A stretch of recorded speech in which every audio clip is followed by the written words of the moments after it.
Despite the marketing of Dungeons and Dragons suggesting that potentially this movie might not make a lot of fans happy, the results so far have been most people actually like this movie. If they go to see it, they're actually saying that it's not too bad. The critics and the audience agree on this one, and both say it's a solid film. However, the box office is a very interesting story. We see sometimes the mainstream media wants to spin things a certain way.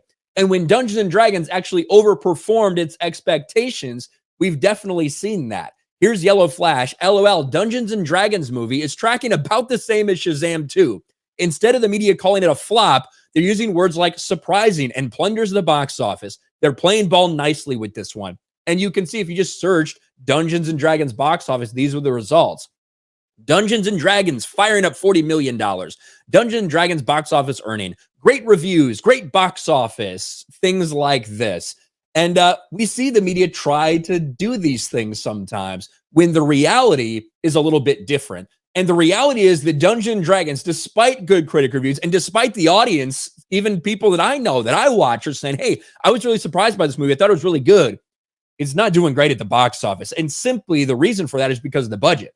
The budget for Dungeons and Dragons is $150 million. That is a very, very big budget for something like this. Compare that to something like SHAZAM 2, which is a massive flop, a massive failure at the box office.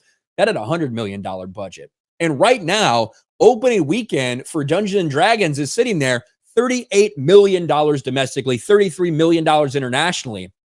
Just a couple $1 million more than SHAZAM 2's opening weekend worldwide.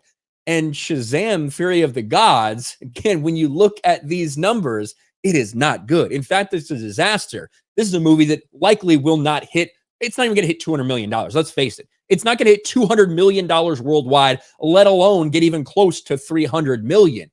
So it's so interesting to see if you do the math, obviously, this thing would need to do significantly better than it did opening weekend to even be at the same level as SHAZAM tracking compared to its budget.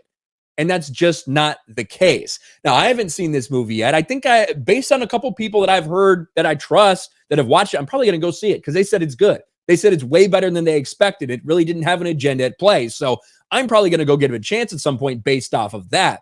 A lot more people are going to need to give it that chance for it to actually be successful.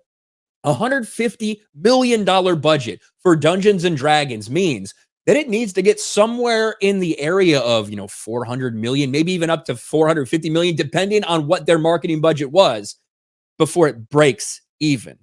That is a tall, tall tale for a movie that opened to barely $70 million worldwide. And for, the mainstream media not to be calling it out the same way they did SHAZAM is very disingenuous, right? And even if people like the movie, people could have loved the movie, just like a lot of people love SHAZAM. They said that they love SHAZAM, people that went and saw it.